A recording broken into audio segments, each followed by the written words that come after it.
Actually, for the third time, a repeat guest. We got Eugene coming over from the pond. So welcome to New York. Welcome, Eugene, and thanks for making the visit over. Yeah, I'm so excited to finally see you in person. I literally see you for the first minute. It is better than on camera. Straight away in the camera, the first introduction.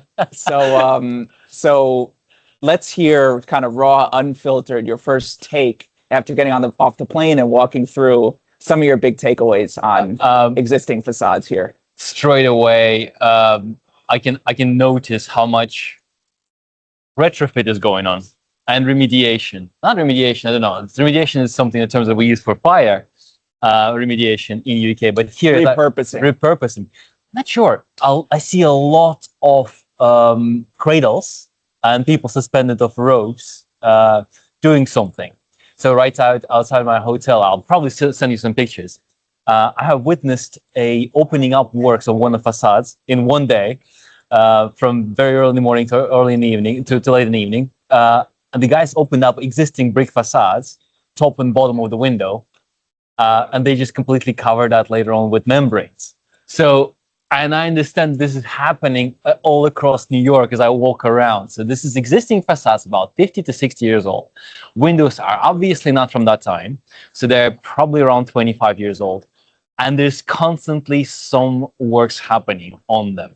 The most interesting thing to me was the absence of thought originally how these facades would be accessed in the future for inspection, remediation, changing anything.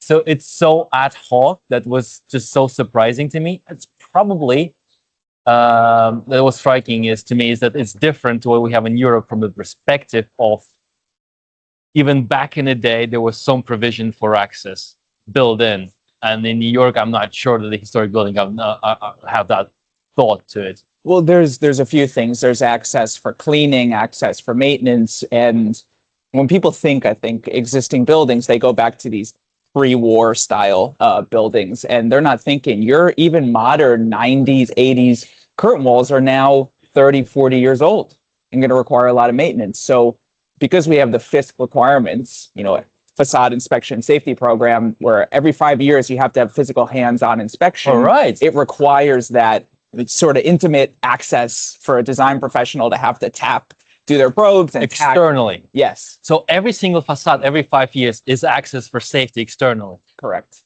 Okay. Well, it's a life safety issue, but it's something mandated in New York that I think is coming around in more cities, not per code requirement, but it's not something you see over there. No. This is not the case. And I would imagine like New York and Manhattan, where we are and where I stay.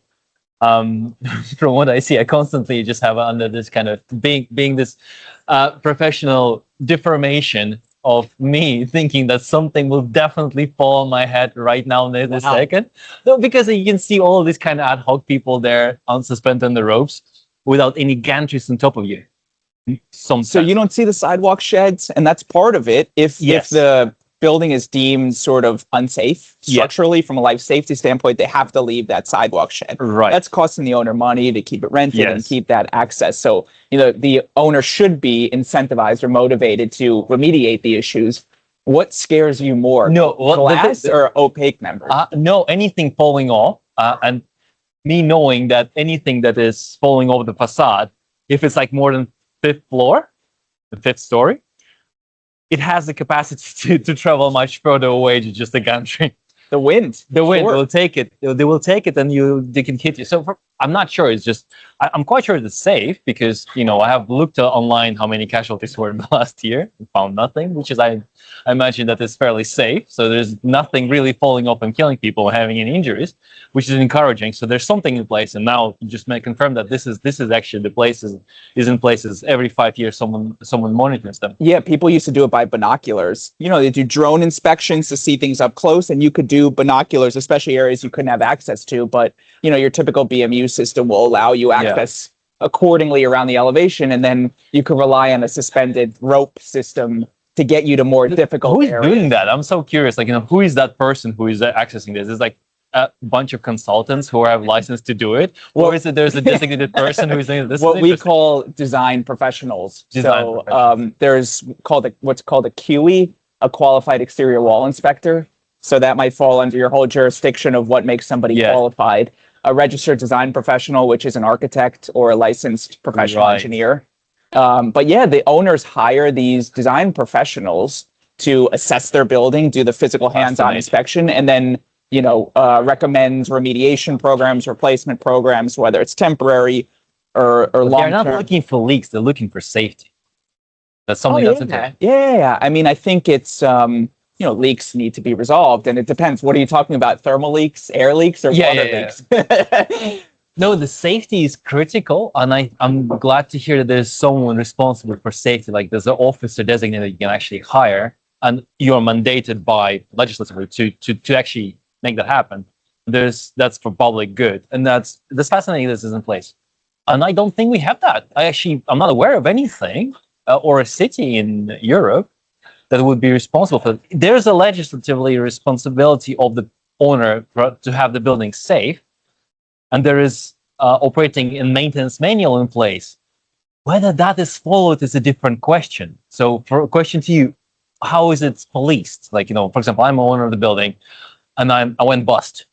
Like I just basically don't have any money to operate that. And who's in charge? Department of Buildings. The Department of Buildings. The Department of Buildings has enforcers going around looking for these documents from the registered design professionals, basically saying your building is safe or your building remediation programs in progress. And at some point, the Department of Buildings runs out of resources, so they can't be checking every single building in all 5 boroughs, making sure everything's set. But that's the mechanism of policing. And New York City, I'd say the 5 boroughs are the most stringent. Probably Manhattan has the most scrutiny, and then the surrounding boroughs less and less.